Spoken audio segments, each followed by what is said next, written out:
मकरान शाह बादशाह गुजरा है ईरान का, कुछ नरम दिल था। वो ना सैर करने निकला, दरमियान में पुल आता था, एक दरिया था, उसका पुल था, और पुल के उस पार जंगल था, सब्जा था, सैरगाहें बनी हुई थी। बादशाह वहां 2-4 दिन रहने का इरादा किया। जब बादशाह वहां पहुंचता है ना मकरान शाह, तो उसने देखा कि वहां 2-3 दिन क़याम करना है, झील है, सैरगाह है, वहां उसने रुकने का प्रोग्राम बना लिया। बादशाह तो अलहदा उसके लिए रिहाइश थी, सिपाही अलहदा रहते थे, पुलिस वाले अलहदा रहते थे, उसके साथ जो सिपाही गए हुए थे, गनमैन गए हुए थे। मकरान शाह सैर सपाटे पे रहता था। एक बूढ़ी औरत थी, उसकी एक गाय थी, वो जंगल के अंदर बूढ़ी रहती थी, गाय उसकी वहां चरती रहती थी। शाम को वो गाय घर लौटती, बूढ़ी दूध पी के सो जाती। सिपाही उस बूढ़ी के पास आए, कहने लगे तेरी गाय बड़ी सेहतमंद है, हमारे हाथ बेच दे। बूढ़ी ने कहा मेरे बुढ़ापे का सहारा है, उसका दूध पी के मैं जिंदा हूं, बेचूंगी नहीं। बूढ़ी औरत से सिपाहियों ने बेच दे, कहा नहीं, कहने लगे नहीं बेचेगी तो हम ले लेंगे। उस औरत की गाय जबरदस्ती सिपाही ज़िबा करके खा गए।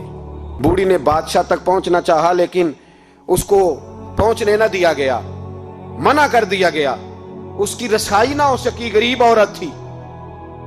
जिस दिन मकरान शाह वापस आ रहे थे ना, सैर करके पुल से गुजर रहे थे, तो किसी ने बूढ़ी से कहा कि बादशाह गुजरेगा। वो छुप के पुल पे बैठ गई, और मकरान शाह जब पुल से गुजरने लगे तो बूढ़ी आगे आई और उसके घोड़े की लगाम पकड़ी।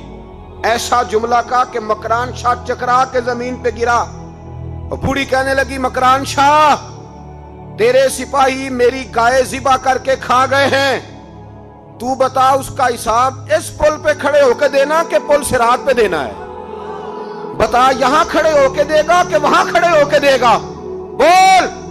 मकरान शाह चकरा के गिरा जमीन पे और गिर के कहने लगा बीबी मैं वहां हिसाब नहीं दे सकता, 2 देना यहीं ले ले, जो लेना यहीं ले ले। आ जाओ, आ जाओ, वक्त है, गुंजाइश है, मोहलत के दिनों में तौबा कर लो, पलट आओ, अल्लाह के हुजूर हाजिर हो जाओ।